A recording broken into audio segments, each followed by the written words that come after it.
Olá, meu amigo, olá, minha amiga, a paz do Senhor para todos. Para quem não me conhece, eu sou o pastor Matusalém Especialista e este é o programa Cenário Bíblico. Hoje eu estarei fazendo a segunda parte do vídeo sobre o rei Ezequias. Pessoal, o primeiro vídeo sobre o rei Ezequias foi um sucesso. Isso porque, pessoal, eu deixei detalhes no primeiro vídeo importantíssimos. Detalhes que provavelmente você que está me assistindo nunca ouviu falar. Por exemplo, você sabia que o rei Ezequias é uma tipologia de Cristo no Antigo Testamento? E outro detalhe que eu deixei no primeiro vídeo é falando sobre o cometa. Exatamente. Observe que a história diz que naquele tempo do rei Ezequias passou um cometa próximo ao globo terrestre. Isso é muito importante porque muitas pessoas não sabem disso, tá bom? E quando aquele cometa passou, a idade do rei Ezequias foi aumentada em 15 anos. E também, pessoal, quando o cometa passou, a cauda do cometa destruiu o exército do rei da Síria, matando 185 mil soldados. A nossa Bíblia, João Ferreira de Almeida, diz que o anjo do Senhor matou 185 mil. Mas, na verdade, a história vai dizer que o cometa, que estava ordenado pelo anjo, quando passou próximo ao planeta Terra, a cauda do cometa matou 185 mil soldados. Isso é muito interessante, está no primeiro vídeo. Portanto, pessoal, depois que você terminar de assistir esse vídeo, assista o primeiro vídeo. Aqui na descrição ou no rodapé tem o link para você assistir o primeiro vídeo sobre o rei Ezequias, tá bom? Pessoal, vamos agora falar sobre a segunda parte, não é verdade? Desta história maravilhosa do rei Ezequias. E a primeira pergunta é a seguinte: qual era a doença do rei Ezequias? Porque a Bíblia diz que naquele tempo o rei Ezequias foi acometido por uma doença mortal. Qual foi a doença mortal? Você sabe? Então, pessoal, a história vai dizer que a doença mortal era uma úlcera. Exatamente, pessoal. Um tipo de câncer, não é verdade? Que estava destruindo a vida do rei Ezequias. Ele estava muito mal. Segundo a história, ele morreria naquele mesmo ano por uma enfermidade mortal. Então observe que a enfermidade foi colocada no rei Ezequias. E aí a história entra falando que foi uma bruxaria, uma feitiçaria.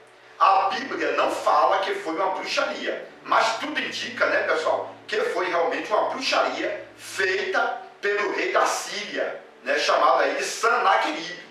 Ele tinha os seus sacerdotes malignos e esses sacerdotes lançaram uma maldição no rei Ezequias. E esses detalhes precisam ser acatados, tá bom? Por você que é pregador, você que é ministro, você que é pastor ou palestrante, precisa entender essas questões bíblicas para você trazer coisas novas para a igreja. Foi pensando nisto, pessoal, que eu elaborei este livro, a revelação completa do livro de Gênesis por Matusalém Especialista. Pessoal, este é o livro de Gênesis revelado. E dentro deste livro, com 700 páginas, você pode encontrar bastante detalhes importantíssimos, tanto do Antigo como também do Novo Testamento. Por isto, este livro é fundamental para quem gosta de fazer pesquisas em fontes importantes. Portanto, pessoal, se você não adquiriu este livro com 700 páginas, adquira. tá bom? Para que você venha crescer ainda mais na área do conhecimento. Então, se você não adquiriu o livro, do meu lado esquerdo tem o número do meu telefone, onde você pode estar ligando e falando diretamente comigo ou mandando uma mensagem de WhatsApp. Vamos voltar então, pessoal, a falar sobre o rei Ezequias. A primeira pergunta foi a seguinte: qual era a doença do rei Ezequias?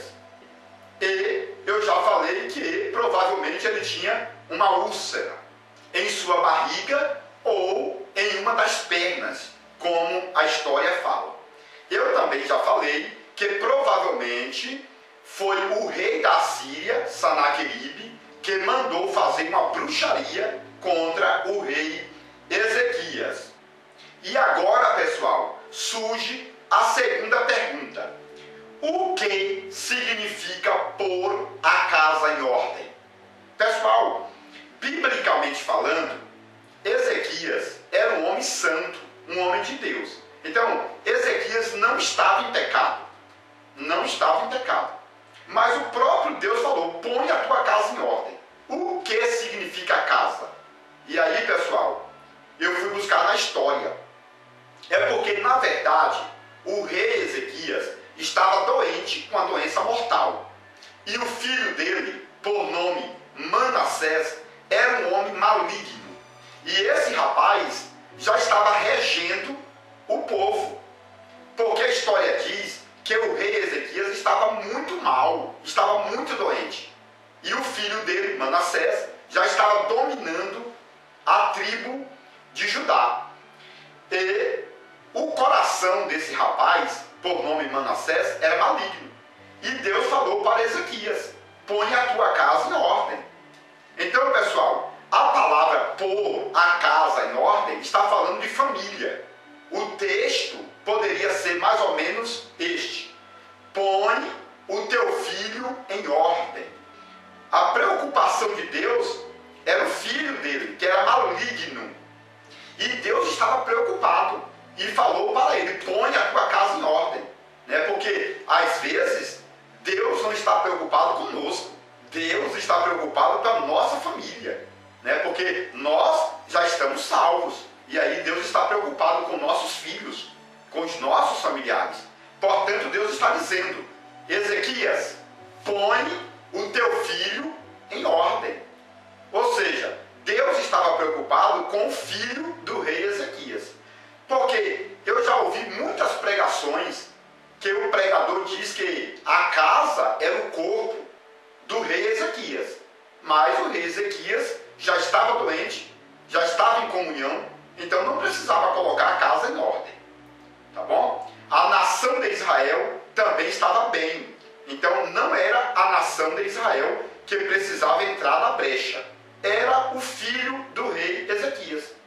É um outro detalhe que provavelmente você não sabia. Não é verdade? E agora você passa a saber que quando Deus disse: põe a tua casa em ordem, Deus estava dizendo: cuida desse menino. Está entendendo? O menino era perigoso. E Deus está preocupado também com nossos filhos. Então a mensagem de Deus, provavelmente para você que está me assistindo agora, é esta: põe a tua família em ordem. Cuidado com a tua família. Deus está preocupado com a tua família. Tá bom? Porque o rei Ezequias virou o rosto para a parede. Isto é muito interessante. Porque Deus ouve você em qualquer lugar. Não é verdade? Até o próprio Jonas, que segundo a história ele morreu e foi ao inferno porque estava em pecado. Não é verdade? Ele orou a Deus, ele fala: do ventre do inferno eu clamei ao Senhor e ele me ouviu. Ou seja, da barriga do peixe, do lugar fervente, eu orei ao Senhor e ele me ouviu. Se Deus ouviu Jonas, que estava em pecado dentro da barriga do peixe, ou no inferno, como a teoria hebraica fala, por que Deus não ouviria o rei Ezequias virado para qualquer lado? Não é verdade? Mas a Bíblia diz que ele virou o rosto para a parede. Por quê? Então, pessoal, eu fui pesquisar para deixar coisas importantíssimas para você. Então, o primeiro segredo que fez o rei Ezequias virar para a parede é porque ele estava com a ferida mortal. Como ele conversou aproximadamente 1 hora com o profeta Isaías, está entendendo? Ele ficou cansado de ficar de um lado. Quando o profeta Isaías foi embora, depois da profecia, ele virou o rosto para a parede. E esta é a primeira opção. Ele virou porque estava cansado de ficar de um lado só. Não é verdade? Isto faz todo sentido. Agora, existe o sentido espiritual da história. Não é verdade, pessoal? Porque para entender a Bíblia, você tem que conhecer as 7 modalidades, tá bom? E uma das modalidades é você entender a questão histórica e cultural, tá bom? Pois então, pessoal, a questão espiritual, né, que responde por que o rei Ezequias virou para a parede, é porque, segundo a cultura hebraica, você não podia orar sem se virar para o templo. O templo que Salomão construiu estava no Monte Moriá. E o rei estava virado para o outro lado. Quando ele foi orar, culturalmente ele teve que respeitar essa técnica de oração. Então ele teve que virar o corpo em direção ao templo. Esta lei foi determinada pelo rei Salomão. O rei Salomão disse: todas as pessoas que estiverem em apuro deverão olhar para o templo e orar ao Senhor, e Deus dos céus responderá.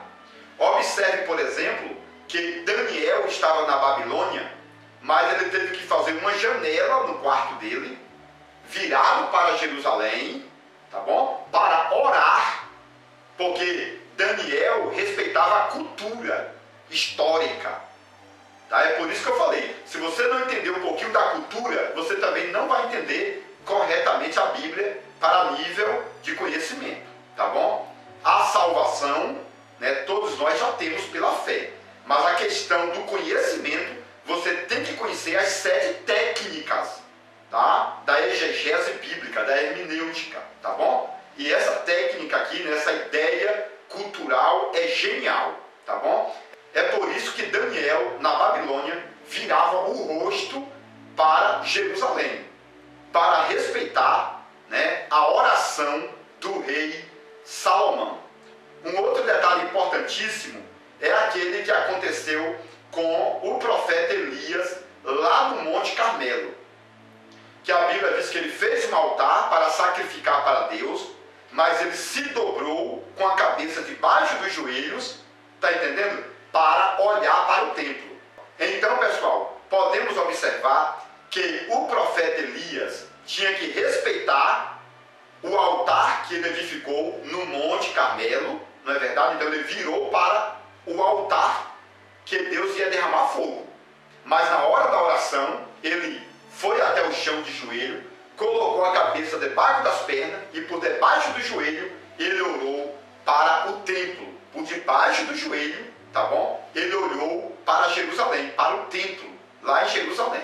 Isso é muito especial, pessoal. É por isso que eu falei. Tem muitos detalhes que eu coloco nos meus vídeos que as pessoas nunca ouviram falar, tá bom? E esses detalhes, em sua maioria, estão aqui, olha, neste livro, tá bom? Por isso, é essencial você adquirir esse livro na promoção, tá bom? Então, pessoal, vamos continuar sobre essa história, né? Nós estamos no 3º tópico.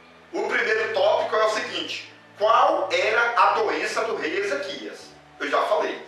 O segundo tópico: o que significa colocar a casa em ordem? Eu também já respondi. A terceira pergunta: por que Ezequias virou o rosto para a parede? Também eu já respondi.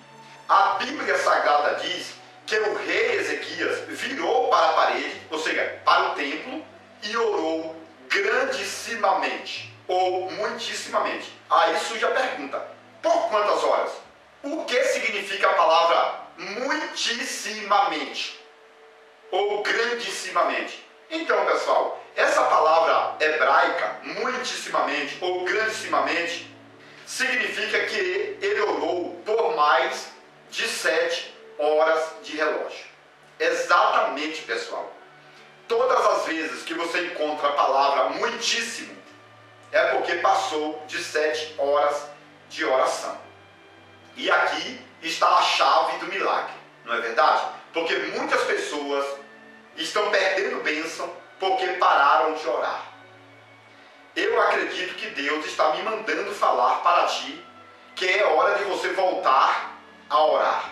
Porque o rei Ezequias orou muitíssimamente, ou seja, mais de 7 horas de relógio, chorando e orando a Deus, virado para o templo, em uma só posição. E no final da oração do rei Ezequias, Deus mandou uma mensagem para o profeta Isaías, dizendo: volta. Isaías já estava longe, e agora Deus mandou ele voltar. Volta e diz a Ezequias, rei de Judá, que eu vou dar mais 15 anos de vida. Então, pessoal, essa pergunta já foi respondida. Ele orou por 7 horas aproximadamente. E a última pergunta para terminarmos esse vídeo, pessoal, é a seguinte: o que o rei Ezequias fez com os 15 anos que ele recebeu de Deus? Ou seja, qual foi o investimento que o rei Ezequias fez nesses 15 anos que ele recebeu de Deus? Pessoal, a resposta está na história. Porque a história diz que quando Deus deu 15 anos de vida para Ezequias, o planeta Terra retrocedeu. Então, pessoal, quando o planeta retrocedeu dentro do tempo Kairos e Cronos, houve um acréscimo de anos para o rei Ezequias.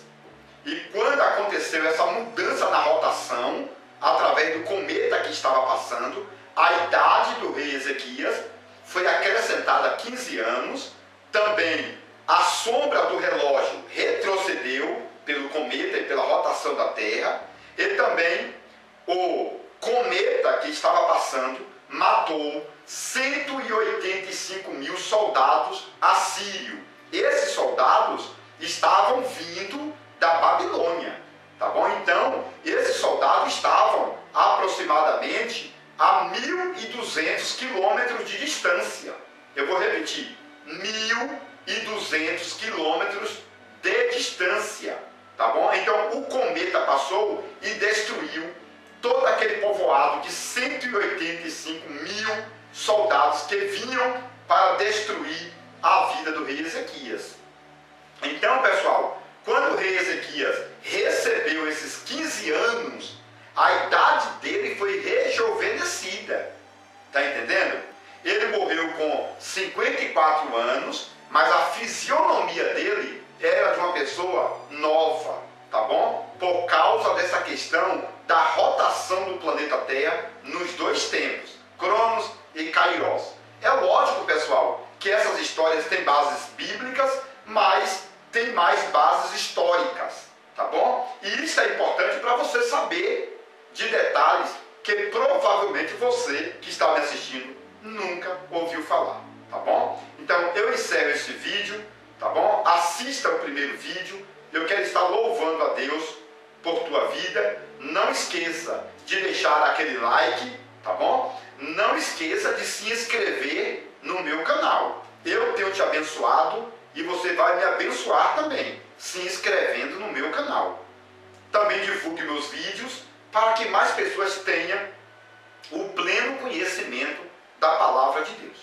Eu vou terminar este vídeo dizendo o seguinte: Deus te abençoe no nome do Senhor Jesus. Atenção, você que gosta de conhecimento profundo. Agora você pode adquirir o livro mais importante de todos os tempos, As Revelações Completas do Livro de Gênesis, por Matusalém Especialista. Nele você poderá encontrar mais de 1000 detalhes relacionados ao Antigo e Novo Testamento, como por exemplo, onde Deus morava antes da criação do céu e da terra, Se Deus não tem fisionomia, como o homem pode ser a sua imagem? Adão era branco, moreno ou negro? Eva foi criada da costela ou do cromossomo de Adão? A serpente do Éden era macho ou era fêmea? A serpente voava ou era transladada pelo diabo? Nabucodonosor se transformou em lobisomem por 7 anos? Isaac tinha 30 anos quando Abraão tentou sacrificá-lo? Os demônios são filhos do diabo ou anjos caídos? Este livro é importantíssimo e abrange mais de 1000 detalhes, tanto do Antigo como do Novo Testamento. Mais informações pelo telefone 62 99408-0257 ou 62 99372-7723. Atenção, líderes e liderados! O livro mais esperado de todos os tempos foi publicado. A revelação completa do livro de Gênesis por Matusalém Especialista. Nele você poderá encontrar detalhes importantíssimos da história antiga relacionada à vida cultural e religiosa dos judeus. Exemplos: 1. A árvore da vida era uma videira e a árvore do conhecimento era uma figueira. 2. Os animais que entraram na arca com Noé eram filhotes que vieram do Éden e por isso não eram carnívoros. 3. Jacó pintava as ovelhas com tinta das árvores para enganar seu sogro Labão. 4. Jacó tinha 90 anos de idade quando lutou com o anjo por 7 horas e sofreu a segunda circuncisão. 5. O povo de Israel recebeu as tábuas da aliança em um domingo, o qual se tornou o primeiro Pentecoste judaico. 6. As tábuas da aliança feitas da pedra do Monte Sinai eram transparentes e flexíveis que podiam ser dobradas como um pergaminho de couro. 7. Israel cortou e transportou a pedra de Meribá que jorrava água. Qual era o real tamanho desta pedra? Era leve ou pesada? 8. Judas Iscariotes tomou a Santa Ceia com Jesus. Depois ficou com remorso, entregou as moedas e se enforcou. Ele foi para o céu ou para o inferno? 9.